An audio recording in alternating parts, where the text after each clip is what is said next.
اچھا ایک بات جو بڑی ڈاکٹر صاحب اہم ترین ہے وہ میں مماثلت بڑی دیکھتا ہوں صاحب، اور یہ مماثلت ظاہر ہے یہ بھی قدرت کا ایک نظام ہے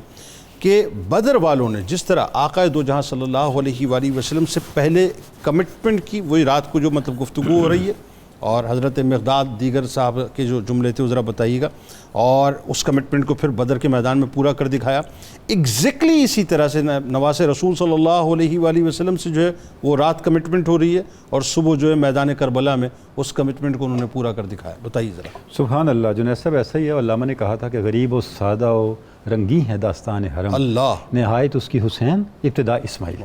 یعنی کربلا فی الاصل اسماعیل و ابراہیم کے اجمال کی تفصیل بھی ہے اور بدر و حنین کا تسلسل وہ ہے نا کہ ایک محمد دشمنی کیا کیا قیامت ڈھا گئی، بدر کی حد بڑھتے بڑھتے کربلا تک آ گئی۔ ایسا ہی ہے۔ زبردست۔ تو یہ جو ایک ہم یہ کہہ سکتے ہیں کہ بدر و حنین کا تسلسل آپ کو نظر آتا ہے کربلا کے اندر، وہی کمٹمنٹ، وہی اخلاص اور وہی ویژن۔ اچھا یہ بھی ہمیں سمجھنا چاہیے، ایک تو ہوتی ہے مماثلت، ایک اس مماثلت کا شعور، اس مماثلت کا شعور بھی موجود ہے۔ وہ کیسے؟ جس وقت یزید کے دربار میں سیدہ زینب نے گفتگو فرمائی تو انہوں نے کیا فرمایا؟ انہوں نے وہی آیت پڑھی جو آیت بدر و حنین کے شہداء کے لیے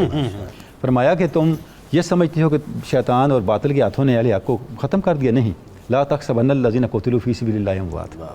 تم ہمیں مردہ نہ سمجھو، ہم زندہ ہیں، ہمارے شہید زندہ ہیں، اور ہمارے لیے یہی فخر کافی ہے کہ ہم اللہ کی راہ میں قربان ہوئے اور ہماری شہادت کی گواہی قرآن دے رہا ہے۔ تو یہ جو شعور تھا یہ اہل کربلا کے اندر ہمیں بڑا واضح طور پہ نظر آ رہا ہے، اور وہی کمٹمنٹ نظر آ رہی ہے، وہی قربانیاں نظر آ رہی ہیں۔ حضرت جابر بن عروہ ایک صحابی تھے جو اس قافلے میں شریک تھے، اور ان کی عمر اتنی زیادہ تھی کہ وہ کھڑے نہیں ہو سکتے تھے،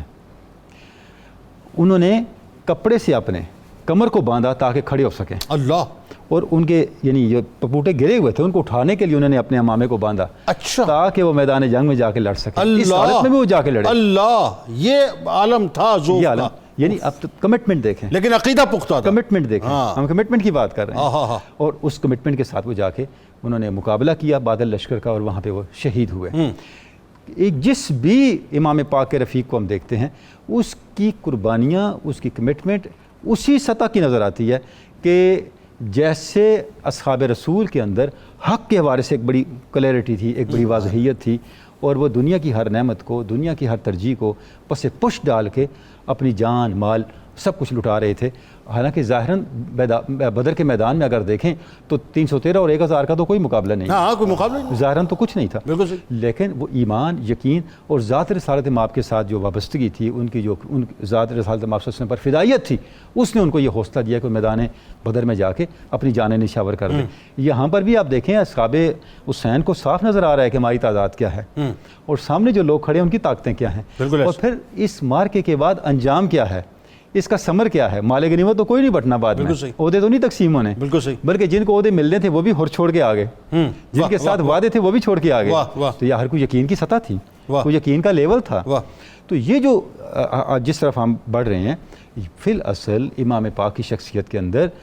ذات رسالت مآب کے جو کمالات تھے، ذات رسالت مآب کی جو حقیقت تھی، ذات رسالت مآب کا جو حق ہونا تھا، وہ نکھر کے سامنے آ رہا تھا، وہ نکھر کے موجود تھا کربلا کے میدان کے اندر، اور اس کے اوپر مور تصدیق جو ثبت کر رہے تھے وہ اصحاب حسین اپنی کمٹمنٹ سے کر رہے تھے، اپنی قربانیوں سے کر رہے تھے، تاکہ آنے والی نسلیں، آنے والی جو جنریشنز ہیں وہ اس سے انسپائریشن لیں، اس سے رہنمائی لیں، اور وہ اندازہ لگا لیں کہ تعداد بڑھنے سے، طاقت بڑھنے سے حق اور باطل کا معیار تبدیل نہیں ہو جاتا۔ ایک مماثلت اور خاص طور پہ